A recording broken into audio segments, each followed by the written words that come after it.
અમરનાથ યાત્રામાં હુમલા પછી શ્રાઇન બોર્ડે નિયમો બનાવ્યા કડક. યાત્રીઓને કાફલાની બહાર જવા નહીં મળે મંજૂરી. ટુરિસ્ટ બનીને આવતા યાત્રીઓ પર લાગશે રોક. ગુજરાતમાં 24 કલાકમાં ભારે વરસાદની આગાહી. વડોદરા, વલસાડ, દોહા સહિતના વિસ્તારમાં પધાર્યા મેઘરાજા. નર્મદામાં આંગણવાડી કાર્યકર સાથે દુષ્કર્મના કેસમાં ભાજપના નેતાનું રાજીનામું. સ્થાનિક સ્તરે શરૂ થયું રાજકારણ. રાજકોટમાં એક ડાયરામાં કલાકારે કર્યું સરદારનું અપમાન. લોકોએ કમિશનરને વિરોધ કરતું આપ્યું આવેદન. અમદાવાદના બોપલની ડીપીએસ સ્કૂલની દાદાગીરી. નિયમ કરતા વધુ ફી વસૂલવાનું દબાણ. વાલીઓએ ઇનકાર કરતા સ્કૂલ એક્સેસ પોર્ટલ કર્યા બંધ. મહેસાણામાં દલિતોની રેલી દરમિયાન પોલીસકર્મીને આવ્યો એટેક. તો જિગ્નેશ મેવાણી, કનૈયા કુમાર સહિત 30ની અટકાયત. અને અમરેલીના યુવાનો પર આફત. નશાયુક્ત કોલાબોસની લતે ચડેલા અનેક યુવાનોના મોત.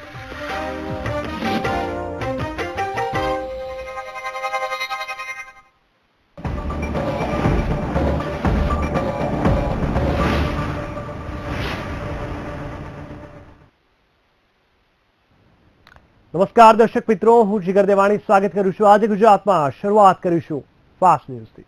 તો પાકિસ્તાને ફરી એકવાર યુદ્ધ વિરામનો કર્યો ભંગ. કુપવાડાના કેરન સેક્ટરમાં પાકિસ્તાન તરફથી થયેલા ફાયરિંગમાં 2 ભારતીય જવાનો શહીદ થયા. એક તરફ અમરનાથના આતંકી હુમલાને લઈને દેશમાં રોષની લાગણી. આવા સમયે ચીને કાશ્મીર રાગ અલાપી ભારતને ફરી એકવાર ઉશ્કેરવાનો પ્રયાસ કર્યો. ચીનના વિદેશ મંત્રાલયે કાશ્મીર મુદ્દાને મહોરું બનાવી આંતરરાષ્ટ્રીય સમુદાયનું ધ્યાન ખેંચવાનો કર્યો પ્રયાસ. ચીની વિદેશ મંત્રાલયના પ્રવક્તા ચેન શુઆંગે કહ્યું કે ભારત અને પાકિસ્તાન દક્ષિણ એશિયાના મહત્વના દેશો. અમરનાથ હુમલાને લઈને રાહુલ ગાંધીએ ફરી એકવાર પીએમ મોદી પર નિશાન સાધ્યું છે. રાહુલનો આરોપ છે કે મોદી તેમના વ્યક્તિગત લાભ માટે નિર્દોષોનું લોહી વહાવડાવી રહ્યા છે. રાહુલ ગાંધીએ ટ્વિટર રોષ ઠાલવતા કહ્યું છે કે આ પ્રધાનમંત્રી મોદીની કાશ્મીર નીતિએ જ ઘાટીમાં આતંકવાદીઓ માટે જગ્યા બનાવી છે, જેનાથી દેશને ખૂબ નુકસાન થઈ રહ્યું છે. ભારતીય મહિલા ક્રિકેટ ટીમની કેપ્ટન મિતાલી રાજે વર્લ્ડ રેકોર્ડ બનાવ્યો છે. મિતાલી રાજ વન ડે ક્રિકેટમાં સૌથી વધુ રન બનાવનાર બેટ્સમેન બની ગઈ છે. બુધવારે આઈસીસી મહિલા વર્લ્ડ કપમાં ઓસ્ટ્રેલિયા વિરુદ્ધ મિતાલી રાજે આ રેકોર્ડ બનાવ્યો છે. મિતાલી રાજે વન ડે કરિયરમાં પોતાના 6000 રન પૂરા કર્યા છે. દક્ષિણ ગુજરાતમાં આગામી 24 કલાકમાં સારો વરસાદ પડી શકે છે. હવામાન વિભાગે આ અંગે કરી આગાહી. દક્ષિણ ગુજરાત સહિત મધ્ય ગુજરાત, સૌરાષ્ટ્ર અને કચ્છમાં પડી શકે છે વરસાદ. વિરામ બાદ વડોદરામાં ફરી શરૂ થયો વરસાદ. શહેરના એમએસ યુનિવર્સિટી અલકાપુરી સ્નેહાજીગંજ વિસ્તારમાં પડ્યો વરસાદ.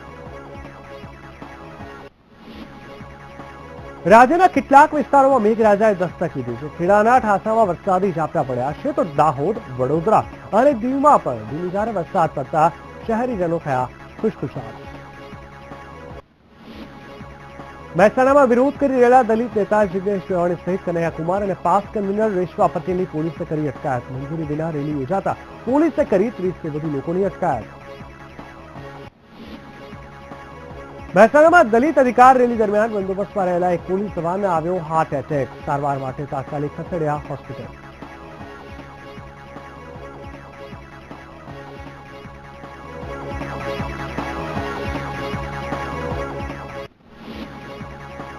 નર્મદા જિલ્લા ભાજપના મહામંત્રી જયંતિ તડવી સામે ગુરુડેશ્વર પોલીસ સ્ટેશનમાં બળાત્કારની નોંધાઈ ફરિયાદ. આંગણવાડીના કાર્યકરે નોંધાવી ફરિયાદ. આંગણવાડી મહિલાની ફરિયાદ બાદ નર્મદા જિલ્લાનું રાજકારણ ગરમાતા નર્મદા જિલ્લા ભાજપ મહામંત્રી પદેથી જયંતિ તડવીએ આપ્યું રાજીનામું. કેન્દ્રીય મંત્રી પુરુષોત્તમ રૂપાલા હિંમતનગરના ઇનામ ઈ માર્કેટની કરી મુલાકાત. મંત્રીએ મુલાકાત દરમિયાન આતંકી પ્રવૃત્તિઓને વખોડી. વેપારી એસોસિએશન સાથે યોજી બેઠક. સુરતના સિવિલમાં આપઘાત કરનાર ડોક્ટર ધવલ પરમારના પરિવારજનોની કુસુંબા ખાતે બેરિસ્ટર સોલંકીએ લીધી મુલાકાત. પરિવારજનોની સાંત્વના આપી મદદની આપી ખાતરી. અમદાવાદમાં રહેનારના ફાર્મ હાઉસમાંથી એક યુવાનની મળી આવી લાશ. પોલીસની પ્રાથમિક તપાસમાં બહાર આવ્યું છે કે મૃતક બાપુનો ગોલો નહીં. સુરતના નાનપુરામાં ગાંધીનગર સીઆઈડી ક્રાઇમના દરોડા. નકલી બૂટના વેચાણ કરતા વેપારીને ત્યાં પડ્યા દરોડા. લાખોની કિંમતના નકલી બૂટ ઝડપી પાડી કાયદેસરની કાર્યવાહી શરૂ કરી.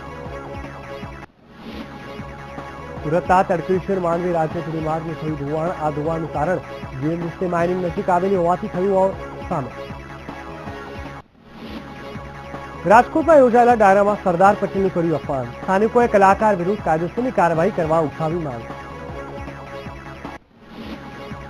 અમરનાથ યાત્રા દરમિયાન આતંકી હુમલામાં માર્યા ગયેલા મૃતક સુરેખાબેનના સંબંધી અને તેમના પુત્રની માત્ર એક જ માંગણી છે કે આતંકીઓને તેમની ભાષામાં જ જવાબ આપવામાં આવે. આતંકી હુમલા બાદ ગુજરાતના તીર્થ સ્થાનોને એલર્ટ કરવામાં આવ્યા છે, જેના ભાગરૂપે અંબાજી મંદિરમાં એસઓજી અને ડીઓજી સ્ક્વોડ દ્વારા સઘન સુરક્ષા વ્યવસ્થા ખડકી દેવાઈ. સુરેન્દ્રનગરના ભૂગુ રિવરફ્રન્ટમાં થઈ રહેલા ભ્રષ્ટાચાર અંગે જિલ્લા કોંગ્રેસને નોંધાવ્યો વિરોધ. કોંગી આગેવાનોએ જિલ્લા કલેક્ટરને આવેદનપત્ર પાઠવી કરી ઉગ્ર રજૂઆત. વડોદરામાં સ્વાઇન ફ્લૂ વકર્યો કહેર. એક અઠવાડિયામાં નોંધાયા 4 પોઝિટિવ કેસ. સ્વાઇન ફ્લૂના દર્દીઓને ખસેડ્યા સારવાર હેઠળ. ખેડાના ગળતેશ્વરની વાળદ પ્રાથમિક શાળાની જર્જરિત દિવાલોને કારણે ગ્રામજનોએ શાળાને તાળાબંધી કરી. તંત્ર દ્વારા નક્કર પગલાં ન ભરાતા શાળાને કરાઈ તાળાબંધી.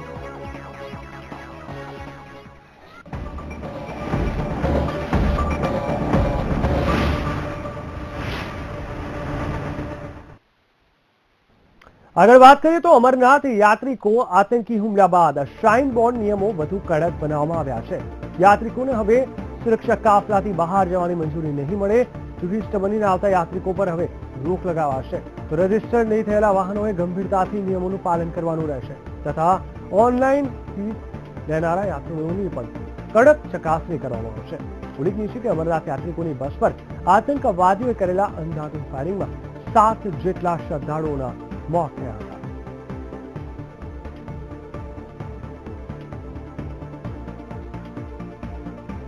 ચોક્કસથી ફરી આવા પ્રકારની કોઈ પણ પ્રકારની ચૂક ન બને તે માટે અમરનાથ શ્રાઇન બોર્ડે યાત્રીઓ માટે નિયમોને કડક બનાવી દેવામાં આવ્યા છે. અમરનાથ યાત્રિકોને આતંકીઓને કાયરતાપૂર્વક હુમલો કરીને 7 જેટલા ભગવાનના ભક્તોને મોતને ઘાટ ઉતાર્યા છે અને 15 થી વધુ ભક્તો ઘાયલ થયા છે. મૃતકોમાં તમામ ગુજરાતી લોકો હતા અને ઘટનાને 2 દિવસ થયા છે. કોના પરિવારજનોમાં ગમગીનીનો માહોલ જોવા મળી રહ્યો છે. આતંકી હુમલામાં ઘાયલ થયેલા લોકો જ્યાં પોતાના માદરે વતન પરત ફર્યા ત્યારે હૃદયસ્પર્શી દ્રશ્યો જોવા મળ્યા. પોતાના પરિવારજનોને બચી ગયા હોવાની ખુશી તો બસમાં અન્ય સાથી મૃત્યુ પામ્યાના દુઃખ પણ જોવા મળ્યું. જે યાત્રિકો પરત ફર્યા છે તેમના મનમાંથી 10 જુલાઈ રાત્રિના 8 વાગ્યાનો એક કરુણ સમય જતો જ નથી. આ જે દ્રશ્યો યાદ કરીને તેઓની કંપારી છૂટી જાય છે.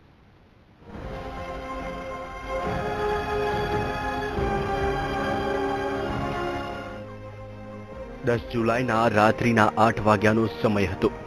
ગુજરાતના શ્રદ્ધાળુ ભરેલી બસ બાબા બર્ફીલાના દર્શન કરી પરત ફરી રહી હતી. સૌ કોઈ લોકોને બાબા અમરનાથના દર્શન કર્યાનો આનંદ સમાતો નહોતો. બસમાં જય ભોલે બમ બમ ભોલેનો નાદ ગુંજતો હતો, પણ કોઈને ખબર નહીં હોય કે આ આનંદ, આ નાદ ટૂંક જ સમયમાં માતમમાં ફેરવાઈ જવાનો છે. આનંદની જગ્યાએ માતમ છવાવાનો છે અને ભોલેના નાદની જગ્યાએ વેદનાની ચીસો પડવાની છે. પંક્ચર કરાયા બાદ બસ હજુ થોડે જ દૂર નીકળી હશે અને કંઈક એવું બન્યું કે બસમાં છવાઈ ગયો માતમ. પોતાના મનસૂબા પૂરા કરવા આવેલા નાપાક આતંકીઓએ અંધાધૂંધ ફાયરિંગ કર્યું અને નિર્દોષ 7 જિંદગીઓ હોમાઈ ગઈ. કોઈએ પોતાના પિતા તો કોઈએ પોતાની માતાને ગુમાવી. આ ભયાનક દ્રશ્યો જ્યારે નજરે જોનારા લોકોના મોઢેથી સાંભળીએ ત્યારે આંખો ભીની થઈ જાય છે. ફાયરિંગ થયું પછી હવે કાકાને અહીંયા ગોળી બધું આમાં લાગેલી અને માથું આમ હલાવીને મેં જોયું, આમ કરીને જોયું તો કંઈ આલું કરે નથી એવી હાલત થઈ ગયેલી અને કાકીને બી ગોળી લાગેલી. સજા બરોબર સજા આપવા જોઈએ ને આપણે કેમ આપણે ભગવાનના દર્શન કરવા જાય તો આવી રીતે નહીં થવા જોઈએ. માણસ સારી રીતે જાય, સારી રીતે આવવું જોઈએ આપણા ઘર તક. એવી સજા એ લોકોને મારી જ નાખવો જોઈએ ને. એને રાખીને કરે શું, આવી આપણને હાલત કરે તો પાછું મન નહીં થાય કે જવાનું. આતંકી હુમલામાં 7 નિર્દોષ ગુજરાતીઓના મોત થયા, જેમાં વલસાડ જિલ્લાના 3 શ્રદ્ધાળુઓના પણ મોત થયા. દમણ પાસેના વડોલીના પટેલ પરિવારે પણ પોતાના મોભી ગુમાવ્યા છે. રતિલાલ પટેલ અને તેમના પત્ની હસુબેન પણ બાબા અમરનાથ દર્શને ગયા હતા, પણ પરત ફર્યા માત્ર હસુબેન. જી હા, રતિલાલને આતંકીઓ ભરખી ગયા. આ સમાચાર સાંભળી પરિવાર પર જાણે આપ તૂટી પડ્યું. તો આ બધાની વચ્ચે તંત્રની ગંભીર બેદરકારી પણ સામે આવી. આતંકી હુમલામાં 7 ગુજરાતીઓના મોત થયા. રતિલાલ પટેલ અને તેમની પત્ની હસુબેનનું પણ મોત થયાનું તંત્ર દ્વારા જણાવાયું હતું. પટેલ પરિવારે પણ માની લીધું કે તેમના માતા પિતા હવે આ દુનિયામાં નથી રહ્યા અને મૃતદેહ મેળવવા માટે સુરત એરપોર્ટ ગયા. પણ તે વખતે જાણે ચમત્કાર થયો હોય તેમ હસુબેન ઘાયલોની સાથે વિમાનમાંથી ઉતરી રહ્યા હતા. પહેલા તો પરિવારજનોએ આ દ્રશ્ય જોઈ ચોંકી ઉઠ્યા અને જ્યારે નજીક જઈ જોયું ત્યારે ખરેખર હસુબેન જ હતા. ત્યારે પરિવારમાં ખુશીનો પાર રહ્યો નહીં. પણ હસુબહેનના પતિ રતિલાલનો તો મૃતદેહ જ આવ્યો હતો, જેથી સૌ કોઈ લોકોની આંખો ભીની થઈ ગઈ. એકબીજાને ભેટીને ચોધાર આંસુએ રડી પડ્યા. એ દ્રશ્ય ખરેખર એટલું કરુણ હતું કે ઉપસ્થિત તમામ લોકોની આંખો ભીની હતી. હા, બહુ ચિંતા. ને અમે એરપોર્ટ પર લેવા ગયા ત્યાં સુધી અમને એવું જ એકદમ જ પહેર્યું, પણ જે ટાઈમે મારી કાકીને મેં જોઈ ને ત્યારે તરત મેં એને પકડીને કહ્યું કે અમે આવી ગયા છે ને કાકી, તમે બીઓ ને. મને એટલું તો મને પોતાને ખબર જ હતી કે કાકા તો અમારા ખલાસ થઈ ગયેલા, પણ કાકીને જે ટાઈમ પણ અમે જોઈ ને ત્યારે મને એકદમ જરા પેલું જેવું થયું. અત્યારે પટેલ પરિવારમાં કભી ખુશી કભી ગમનો માહોલ છે. માતા બચ્યા પણ પિતા ગુમાવ્યા છે. રતિલાલ તો હાલ આ દુનિયામાં નથી, પણ હસુબેન હોસ્પિટલમાં સારવાર લઈ રહ્યા છે. તો હૃદયસ્પર્શી દ્રશ્યો નજરે જોનારા લોકોએ ઘટનાને યાદ કરતા જ ભાગી પડે છે તથા અમરનાથ યાત્રા ફરીવાર ન જવાની ઈચ્છા વ્યક્ત કરી રહ્યા છે અને માગ કરી રહ્યા છે કે નિર્દોષ લોકોના ભોગ લેનારા આતંકીઓનો આપણી સેના ભોગ લે, તેમને ગોળીઓથી વીંધી નાખે અને મોતને ઘાટ ઉતારે. માનવ ઠાકોર, VTV ન્યૂઝ, વલસાડ. અમરનાથ યાત્રા દરમિયાન આતંકી હુમલામાં માર્યા ગયેલા પરિવારજનોના આંસુ સુકાતા નથી. વલસાડના ઉદવાડાના સુરેખાબેનના મોત પછી પરિવારમાં સંતાનોની છત્રછાયા છીનવાઈ ગઈ છે. પરિવારમાં ભાઈ બહેન સિવાય કોઈ રહ્યું નથી. ત્યારે મૃતક સુરેખાબેનના સંબંધી અને તેમના પુત્રની માત્ર એક જ માંગણી છે કે આતંકીઓને તેમની ભાષામાં જ જવાબ આપવામાં આવે. સરકાર જો આ દિશામાં કામ કરશે તો જ મૃતકોના આત્માને શાંતિ મળશે અને પરિવારજનોને ન્યાય મળશે. પરત ફરતી હતી અને રસ્તામાં આતંકવાદીઓએ એના પર હુમલો કર્યો. જે એમને પણ ખબર નહીં, અંદાજ નહીં આવે એવા સમયે અચાનક ગોળીઓનો વરસાદ આવ્યો અને એમાં 7 જણાનું ડેથ થયું. પરિવારમાં કેટલો રોષ છે આજે? પરિવારનો રોષ હજુ પણ શાંત થયો નથી, કારણ કે આવી અપેક્ષા નહોતી. રોષ બહુ જ છે. જ્યાં સુધી એ લોકોને સજા નહીં મળે ત્યાં સુધી રોષ રહેવાનો. શું થવું જોઈએ એ લોકોની સાથે? કેવો વ્યવહાર કરવો જોઈએ? એ લોકોની જે વ્યવહાર એ લોકો આપણી સાથે કરે જ વ્યવહાર એ લોકો સાથે કરે. હવે એ લોકો નિર્દોષને મારે છે, આપણે નિર્દોષને નથી મારો, આપણે એ લોકોને જ મારવા. એ લોકો જે રીતે ગોળી મારે છે આપણે બી એ જ રીતે ગોળી મારે. એક મહત્વપૂર્ણ સમાચાર આવી રહ્યા છે, આપણે બતાવી દઈએ. રેરા એક્ટની વાત કરવામાં આવે તો તેના અમલીકરણને લઈને હાઈકોર્ટમાં PIL કરવામાં આવી છે. રેરા એક્ટનું અમલીકરણ તેને લઈને હાઈકોર્ટમાં PIL કરવામાં આવી. અરજદારની હાઈકોર્ટમાં રજૂઆત છે કે વિવાદિત જમીનોમાં બિલ્ડરો સ્કીમોની જાહેરાત કરે છે. જી હા, આ PIL કરવામાં આવી છે. જોવાનું એ રહેશે કે હવે હાઈકોર્ટનું શું કહેવું છે. બિલ્ડરો લોકો પાસેથી રહેણાંક મકાનના પૈસા પડાવે છે. લોનના હપ્તાઓ ભરીને ગ્રાહકો પાયમાલ થઈ જતા હોય છે. કાયદાના અમલીકરણ માટે યોગ્ય માળખું ન હોવાની વાત કરવામાં આવી છે.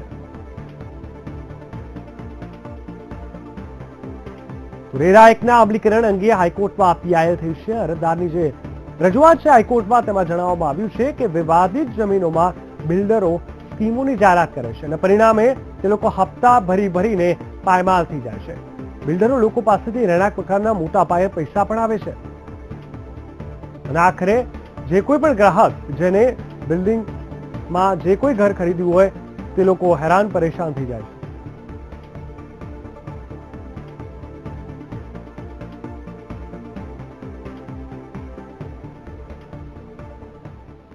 દક્ષિણ ગુજરાતમાં આગામી 24 કલાકમાં સારો વરસાદ પડી શકે છે. હવામાન વિભાગે આગાહી કરી છે કે આગામી 24 કલાકમાં દક્ષિણ ગુજરાતમાં ભારે વરસાદ પડી શકે છે. દક્ષિણ ગુજરાત સહિત મધ્ય ગુજરાતમાં પણ ભારે વરસાદ પડી શકે તેવી શક્યતા સેવામાં આવી રહી છે. તો બીજી બાજુ સૌરાષ્ટ્ર અને કચ્છના કેટલાક વિસ્તારોમાં પણ વરસાદ પડે તેવી આગાહી કરવામાં આવી છે.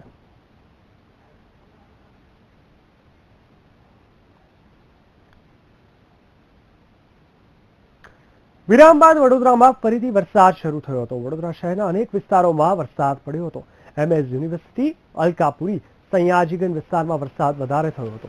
કારેલીબાગ, ફતેગંજ વિસ્તારમાં પણ વરસાદી ઝાપટા પડ્યા હતા.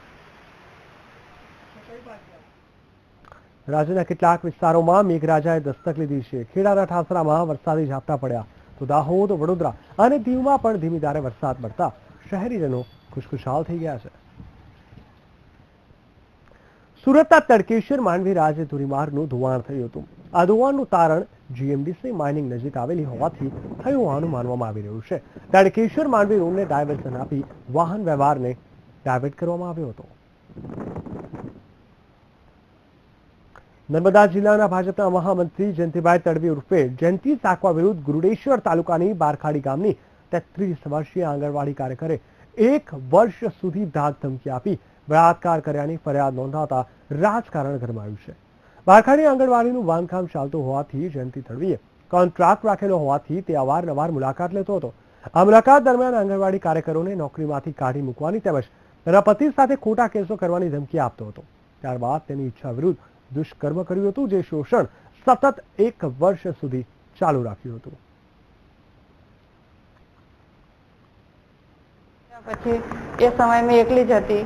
મારે જે એ વિસ્તાર જ એવો છે કે મજૂરિયા લોકો જ રહે છે, એટલે કોઈ આજુબાજુ રહેતા નથી. રહે છે પણ મતલબ ઘરમાં હોતા નથી હાજર. હું એકલી જ હતી એ સમયે. એમણે મારી જોડે જબરજસ્તી કરી. ત્યારબાદ મને એવો વિચાર આવ્યો કે આવા મોટા હોદ્દેદારો, રાજકીય નેતા હોય છતાં આ લોકો આ રીતે મહિલાઓ પર દબાણ કરીને આવું જે કરે છે એને આવી કડકમાં કડક સજા મળવી જોઈએ. આ રીતે મને હિંમત કરી ઘરે આવીને જાણ કરીને પછી અમે આ ફરિયાદ નોંધાવેલી. તો ભોગ બનનાર આંગણવાડી કાર્યકરે પોતાની ફરિયાદમાં સ્પષ્ટ આક્ષેપ કર્યો છે કે આરોપી જયંતિભાઈ રાજકીય આગેવાન હોય અને ધમકી આપતો હોય. આ પીડિતા મહિલાએ બળાત્કાર કર્યાની ફરિયાદ નોંધાવી હતી. મહિલાનું મેડિકલ ચેકઅપ હાથ ધરવામાં આવ્યું છે. આરોપી જયંતિભાઈની ધરપકડની તજવીજ હાથ ધરવામાં આવી હોવાનો પોલીસે દાવો કર્યો છે. જયંતિભાઈ તડવી નર્મદાના મોટા ગજાના આગેવાન છે અને આગામી વિધાનસભા ચૂંટણીમાં નાંદોડ વિધાનસભાની ભાજપની ટિકિટના મજબૂત દાવેદાર હતા. ત્યારે ચૂંટણી આડે થોડા મહિના પહેલા જ કેમ ફરિયાદ દાખલ થઈ અને એ અંગે ભારે ચર્ચા ચાલી રહી છે. ભાજપ કોંગ્રેસના કેટલાક નેતાઓ જયંતિભાઈનું રાજકારણ પૂરું પાડવા સક્રિય થયા હોવાની પણ ચર્ચા ચાલી રહી છે. અને આક્ષેપોના અનુસંધાને જયંતિ તડવીએ મહામંત્રી પદેથી રાજીનામું આપ્યું છે. તાલુકાના આંગણવાડીમાં કામ કરતા એક બહેને તેઓ ઉપર સાંખવા ગામના જયંતિભાઈ ગોવિંદભાઈનાઓ દ્વારા છેલ્લા 1 વર્ષથી તેઓને કોઈના કોઈ બાણે ધાકધમકી આપી અને તેઓની ઉપર બળાત્કાર ગુજારતા હોવાની ફરિયાદ અત્રેના પોલીસ સ્ટેશનમાં નોંધો. જિલ્લા ભાજપ મહામંત્રી જયંતિભાઈ તડવી ઉર્ફે જયંતિ સાકવા દ્વારા આંગણવાડી કાર્યકર પર થયેલ દુષ્કર્મના મામલે નર્મદાનું રાજકારણ ગરમાયું છે, જેમાં જિલ્લા ભાજપ પ્રમુખ ઘનશ્યામ દેસાઈ તેમજ પ્રદેશ કોંગ્રેસ મંત્રી હરીશ વસાવાએ આ બનાવ અંગે પોતાની પ્રતિક્રિયા આપી હતી. જે FR કરી છે એમાં જે તે સમયે સત્ય ઘટના બહાર આવશે તો એની આગળની પણ કાર્યવાહી પાર્ટી કરશે. હાલ પોતા જયંતિભાઈને મહામંત્રી પદેથી દૂર કરી એમનું પોતાનું રાજીનામું પણ મેં પોતે લઈ લીધું છે અને હાલ મારી પાસે રાજીનામું પણ આવી ગયું છે. જેથી અને આવા બનાવમાં અમારી પાર્ટી માનતી પણ નથી અને પાર્ટી સિદ્ધાંતોના પર ચાલે છે. જેથી કોઈ પણ માણસ હોય આવો દુષ્કર્મ જો કરતો હોય એને સાખી લેવામાં નહીં આવે. નર્મદા જિલ્લામાં જો પીડિતાબેનને ન્યાય નહીં મળે તો કોંગ્રેસ આંદોલનના માર્ગે પીડિતાબેનને ન્યાય અપાવવા કટિબદ્ધ છે અને કોંગ્રેસ પીડિતાબેન જોડે છે. અમે પોલીસ અધિકારીઓને બી વિનંતી કરીશું કે કોઈ પણ રાજકીય દબાવ વગર નિષ્પક્ષ તપાસ થાય અને ગુનેગારને સજા મળવી જોઈએ. ફી નિયમન કમિટીના નિયમોને નેવે મૂકીને બોપલ DPS સ્કૂલ દ્વારા સરકારે નિર્ધારિત કર્યા મુજબની ફી વધારાના વાલીઓના પોર્ટલ બંધ કરી દીધા હોવાનો આક્ષેપ વાલીઓ દ્વારા કરવામાં આવી રહ્યો છે. વાલીઓએ આક્ષેપ કરી રહ્યા છે કે હાઈકોર્ટે કે FRC કમિટી દ્વારા કોઈ નિર્ણય આવે તે પહેલા સ્કૂલ દ્વારા પોર્ટલ બંધ કરી નાખ્યું છે. એ અયોગ્ય છે. વાલીઓ દ્વારા સરકારના નિયમ મુજબ ફી આપી હોવા છતાં તેમના ચેક પણ સ્કૂલ દ્વારા ડિપોઝિટ કરવામાં નથી આવ્યા. પોર્ટલ બંધ થવાથી કોઈ ટેસ્ટ કે અસાઇનમેન્ટની માહિતી ન મળતી હોવાથી બાળકોને ભણતર પર તેની અસર થઈ રહી છે. લગભગ 50 જેટલા વાલીઓના પોર્ટલ બંધ હોવાનો વાલીઓ દાવો કરી રહ્યા છે. તો બીજી તરફ સ્કૂલ પ્રશાસન દ્વારા વાલીઓના આરોપોને રદ્યો આપતા એમ જણાવવામાં આવ્યું છે કે મોટાભાગના વાલીઓએ ફી ભરી દીધી છે અને અમુક જ વિદ્યાર્થીઓની ફી બાકી છે.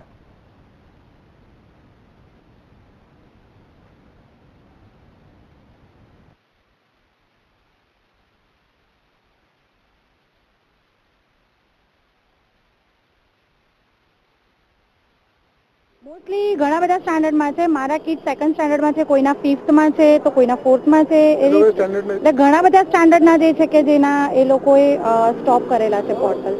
સ્કૂલને એ પણ મંજૂર નથી કે જે અમે ગવર્મેન્ટ પ્રમાણે ફી ભરીએ અને એ એફઆરસીની રાહ જોવા પણ તૈયાર નથી. સ્કૂલ ખાલી એમની જે એમના કહ્યા પ્રમાણે જે ફી છે અમારી પાસે માંગે છે અને જે અમે નથી આપી એટલા માટે ઘણા એવા વાલીઓ છે, ઘણા પેરેન્ટ્સ છે કે જેમને એમણે પોર્ટલ બ્લોક કરી દીધા છે અને એની ઉપર એરર આવે છે કે એકાઉન્ટ ડિપાર્ટમેન્ટનો તમે કોન્ટેક્ટ કરો. મોટાભાગના વાલીઓએ ફીસ ભરી દીધી છે. જે વાલીઓ જે બહુ જ ઓછી સંખ્યામાં છે જેમણે ફી નથી ભરી એમને ઓટોમેટિક સિસ્ટમ જનરેટેડ મેસેજ જાય છે અને પોર્ટલ અત્યારે બંધ છે. માટે એ સૌ વાલીઓને આ અત્યારે પ્રશ્ન નડી રહ્યો છે. તો ખેડાના ગળતેશ્વરની વાળદ પ્રાથમિક શાળાની ગ્રામજનોએ તાળાબંધી કરી છે. મોટી સંખ્યામાં ગ્રામજનોએ એકઠા થઈને શાળાને તાળે મારી દીધા હતા અને ગ્રામજનોએ આક્ષેપ લગાવ્યો છે કે શાળામાં જર્જરિત ઓરડા અને શિક્ષણની ગુણવત્તા ખૂબ જ નબળી છે. આ બાબતે અનેક રજૂઆતો કરાઈ છતાં કોઈ પગલાં લેવામાં આવતા નથી. તંત્ર દ્વારા કોઈ પગલાં લેવામાં આવ્યા ન હોવાથી સ્થાનિકોએ શાળાની તાળાબંધી કરી છે.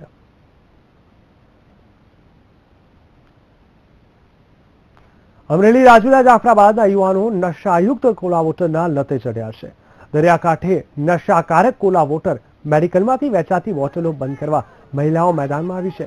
વિક્ટર અને ખેરાપટવા ગામોમાં દૂષણ વધતું હોવાથી મહિલાઓમાં રોષ ફેલાયો છે. નશાકારક બોટલ બંધ કરોના નારા સાથે પ્રાંત અધિકારીને આવેદનપત્ર આપી રજૂઆત કરાઈ હતી. દારૂનું દૂષણ બંધ થતા હવે યુવાનો નશાની નવી લતે ચડ્યા છે. નશાને લઈને પરિવાર લાચાર થઈ ગયો છે.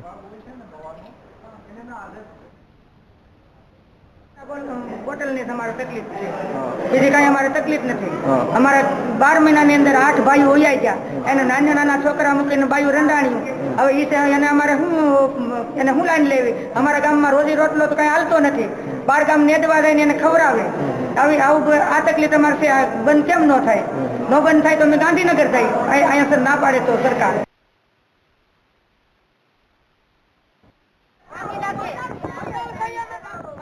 તો રાજુલા જાફરાબાદ ઔદ્યોગિક ઝોન ગણાય છે. અહીં અનેક મોટી કંપનીઓ ધમધમી રહી છે, જેના પર પ્રાંતીય માણસો પણ આ કોલા વોટરનો નશો કરી રહ્યા છે અને મેડિકલ સહિત અનેક જગ્યા પર ગેરકાયદેસર વેચાણ પર પ્રતિબંધ મૂકવાની માંગ ઉઠી છે. બીજી તરફ આ કોલા વોટર બોટલ ડોક્ટરની સ્ક્રિપ્ટ વગર મેડિકલ ધારક આપી ન શકે, પરંતુ આ વિસ્તારમાં હજારો બોટલનું વેચાણ થાય છે. હાલમાં અનેક ફરિયાદો ઉઠી છે, પરંતુ ડ્રગ્સ વિભાગ કુંભકર્ણ નિંદ્રામાંથી જાગી દરોડા પાડે તેવી લોકમાંગ ઉઠી છે. હાલમાં વિક્ટર ગામની મહિલાઓ ત્રાહિમામ પોકારી ઉઠી છે. એક તો અહીં શિક્ષણનો અભાવ છે, ત્યારે આ યુવાનો નશાના રવાડે ચડ્યા છે. નશાના કારણે ઘરકંકાસ વધ્યો છે, મારામારીના બનાવ વધ્યા છે અને આ વિસ્તારમાં મહિલાઓનો આક્ષેપ છે અને અનેક લોકો આ નશાકારક બોટલ પીવાના કારણે મૃત્યુ પામ્યા છે. ત્યારે સમાજ માટે ખૂબ ચિંતાનો વિષય બની ગયો છે. ભયાનક દૂષણ ડામવા માટે તાત્કાલિક જરૂરિયાત ઊભી થઈ છે.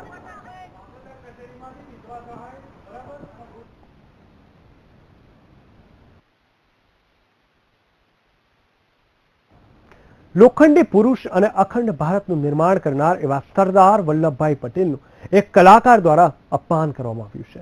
રાજકોટમાં એક વિડીયો વાયરલ થયો છે, જેમાં એક દેવાયત ખાવડ નામના ભજન કલાકારે ભજન દરમિયાન કહ્યું કે ઘણા લોકો એવું કહે છે કે સરદાર વલ્લભભાઈ પટેલે 572 રજવાડાનું વર્ગીકરણ કર્યું, જોકે વલ્લભભાઈના પિતાની પણ તેવડ નહોતી કે રજવાડાનું રૂવાડું વાંકું કરી શકે. જોકે આ મામલે રાજકોટવાસીઓએ કલાકાર વિરુદ્ધ યોગ્ય પગલાં ભરવાની માંગ કરી છે. આ મુદ્દે રાજકોટવાસીઓએ કમિશનરને આવેદનપત્ર આપ્યું છે અને સરદાર વલ્લભભાઈ પટેલનું અપમાન કરવા બદલ કડક કાર્યવાહીની માંગ કરી છે. ઘણા એવું કહે છે કે સરદાર વલ્લભભાઈ પટેલે 572 આ રાજપૂતો આગળથી રજવાડા વયા ગયા. ઘણા એવું કહે છે કે સરદાર વલ્લભભાઈ પટેલે 572 રજવાડાનું વર્ગીકરણ કર્યું. અરે વલ્લભભાઈના બાપની તેવડ નથી રૂવાડું ખાંડું કરી શકે રજવાડાનું આ રાજપૂતોનું.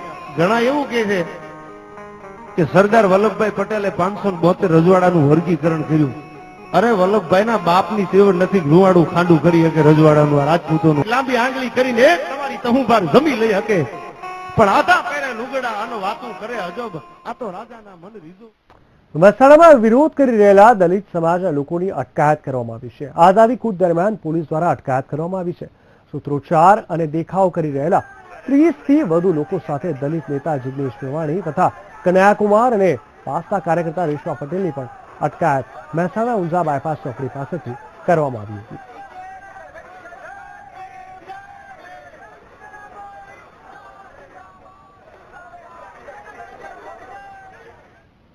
મહેસાણામાં દલિત અધિકાર રેલી દરમિયાન બંદોબસ્તમાં રહેલા એક પોલીસ જવાનને હાર્ટ એટેક આવ્યો હતો. રેલી દરમિયાન અટકાયત કરતી વખતે તેમને હાર્ટ એટેક આવ્યો હતો. સારવાર માટે તાત્કાલિક હોસ્પિટલ ખસેડવામાં આવ્યા હતા.